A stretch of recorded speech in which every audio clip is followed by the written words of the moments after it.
নমস্কার বন্ধুরা, মিমিস কিচেনে আপনাদেরকে আরেকবার স্বাগত জানাই। আজকে আমি কি করব বলুন তো? আজকে আমি বানাবো বিহারের একটা ফেমাস রেসিপি, চানা ডাল ফারা।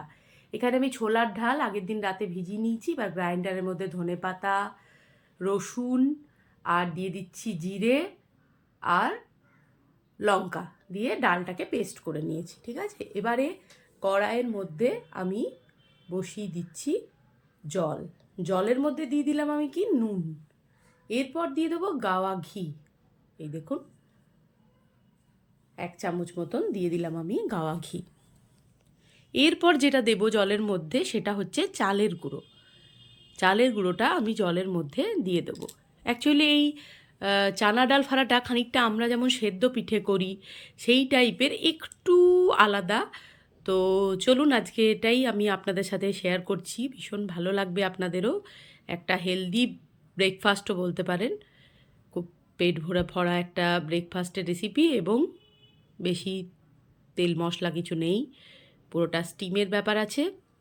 এবার দেখুন, এটা একটা আটার মণ্ডর মতন হয়ে গেছে চালটাকে ওইভাবে নেড়ে নেওয়ার পর। এবার আমি কি করব, যেমন আমরা সেদ্ধ পিঠেতে যেমন লই করি ওরকম গোল গোল করে আমি লই করে নেব। আর ডাল বাটাটা হয়ে গেছে, এবার ওপর থেকে নুন দিয়ে দিয়েছি, ভালো করে মিশিয়ে নিচ্ছি।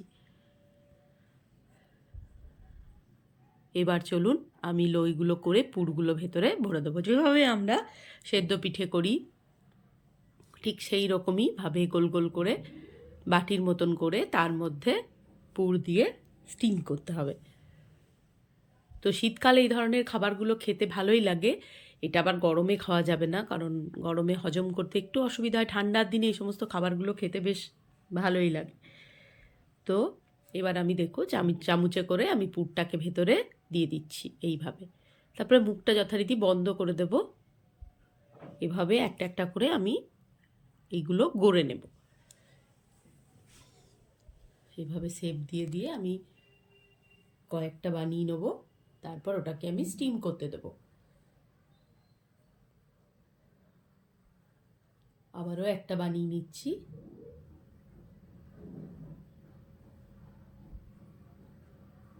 আর ডালের ওই পুরটা থাকে না, সুন্দর একটা গন্ধ উঠছে, রসুন আছে, জিরে আছে, ধনেপাতা, কাঁচা লঙ্কা, খুব ভালো লাগছে গন্ধটা। এইভাবে করে আবারও সেম প্রসেসে চামচের মধ্যে দিয়ে ওই মুখটাকে আবারও বন্ধ করে দেব।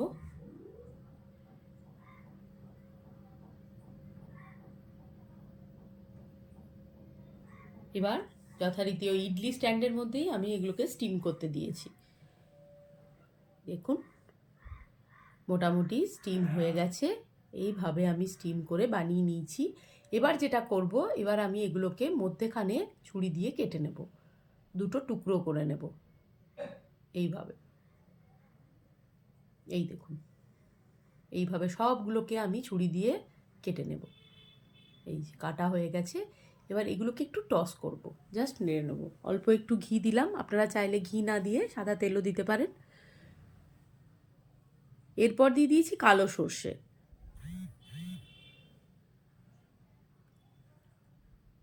তারপর দিয়ে দিলাম কাশ্মীরি লঙ্কার গুঁড়ো, কালার একটা ভালো লাগবে দেখতে, আর কিছু না।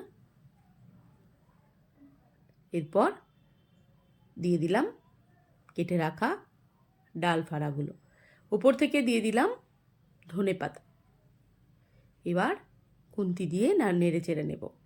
এটাকে আপনি ধনেপাতা চাটনি আপনারা বা সস, আমি যেমন সস দিয়ে সার্ভ করেছিলাম সেদিন, আমার ধনেপাতাটা বাড়িতে একটু কম ছিল, তো তাই আমি চাটনিটা আর বানাতে পারিনি, ওই জন্যে সস দিয়ে আমি এটা খেয়েছিলাম।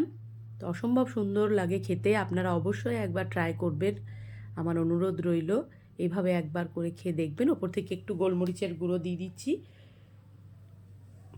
নুন আর লাগবে না, কারণ নুন যেহেতু দেওয়া ছিল। তো তৈরি হয়ে গেছে আমার চানা ডাল ফাড়া। ভিডিওটি যদি ভালো লেগে থাকে তাহলে অবশ্যই like, comment, share and subscribe করে আমার পাশে থাকবেন।